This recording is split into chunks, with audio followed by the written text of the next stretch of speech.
ఎక్కడ ఏమైంది సవాలుగా సభ్యత్వ నమోదు కాకుండా ఇంకొక వార్త ఒకటి వచ్చింది. ఏమొచ్చిందంటే రాష్ట్రానికి వరద సాయం కింద 416 కోట్లు వచ్చినాయి.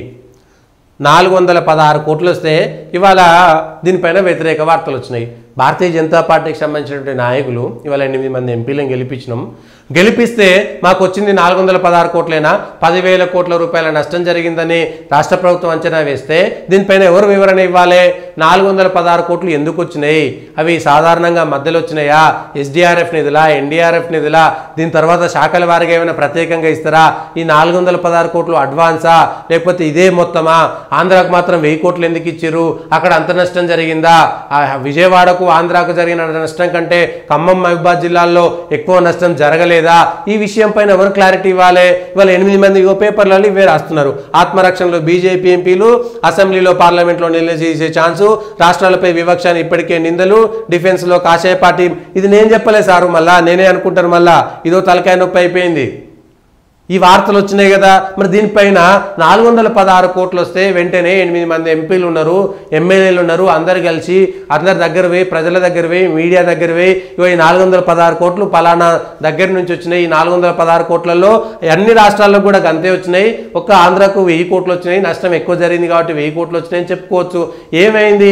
బీజేపీ ఎన్డీఏ పాలిత రాష్ట్రాలకు ఎక్కువ నిధులు పోయినాయి, తెలంగాణకు తక్కువ వచ్చింది అనేటువంటిది సహజంగా అవకాశం కోసం ఎదురు చూస్తుంటారు, కేంద్రం పైన నెట్టడానికి ప్రయత్నం చేస్తుంటారు. మరి మీ డిఫెన్స్ ఏది? మీ అఫెన్స్ ఏది? మీ మాటలేవి? మీరు చెప్పింది ఏది? మీ వివరణ ఏది? కేంద్ర ప్రభుత్వంలో ఉన్నటువంటి వాళ్ళు ఏం వివరణ ఇచ్చారు? ప్రజలకు ఏం చెప్పారు? మీరు చెప్పినటువంటి వార్త ఏ వార్తల నుంచి, ఏ పత్రికల నుంచి, ఏ మీడియా సంస్థ నుంచి ప్రజలకు పోయింది? ఏది వ్యతిరేకత? మీ పైన 416 కోట్లైనా బీజేపీ ఎంపీలకు దమ్ముంటే 10,000 కోట్లు తీసుకురావాలని చెప్పిన వార్తలేమో ప్రజలకు పోయినాయి, కానీ మీరు చెప్పినటువంటి వార్తలు ప్రజలకు పోలేదు. ఎందుకు పోలేదని ఎప్పుడైనా సమీక్ష చేసుకున్నారా? ఇప్పుడు దీనికి సమాధానం ఎవరు చెప్పాలి? ప్రజల్లో ఈ వ్యతిరేకత గూడు కట్టుకుంటుంటే దాన్ని చెరిపేయాల్సినటువంటి బాధ్యత ఎవరి పేరు మీద ఉన్నది? కేంద్రం దగ్గర ఉన్నదా? రాష్ట్రం నుంచి గెలిచినటువంటి ఎంపీలదా బాధ్యత?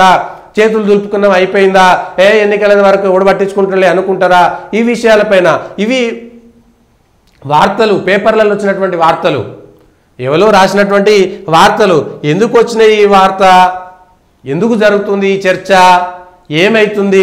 మరి 3 ఏకలవ్య పాఠశాలలు అదే ఖమ్మంలో, 2 మహబూబాద్లో ఒకటి వస్తే వాళ్ళు ఎవరు చెప్తలేరు. మళ్ళీ 416 కోట్లు వస్తే 416 కోట్లే వచ్చినాయి. ఆ 416 కోట్లలో అవి అడ్వాన్సా? NDRFకి వచ్చినటువంటి రాష్ట్రాలకు ఇచ్చే అడ్వాన్సా? తర్వాత శాఖల వారిగా వ్యవసాయ శాఖ లేకపోతే రోడ్ల శాఖ ఇంకొక శాఖ నుంచి మళ్ళీ ప్రత్యేకంగా ఏమైనా నిధులు కేటాయిస్తారా? ఈ విషయాలపైన క్లారిటీ ఇవ్వాలి కదా. ప్రధానమంత్రి గ్రామీణ సడక్ యోజన ఉన్నది, లేకపోతే ఇంకొక అర్బను ఇంకేవో ఉన్నాయి, ఇంకేవో స్కీమ్లు ఉన్నాయి, పథకాలు ఉన్నాయి. గ్రామాలలో రోడ్లు కొట్టుకుపోతే ఏమి ఇస్తారు? పాఠశాలలకు ఏమి ఇస్తారు? లేకపోతే పాడి పరిశ్రమకి ఏమి ఇస్తారు?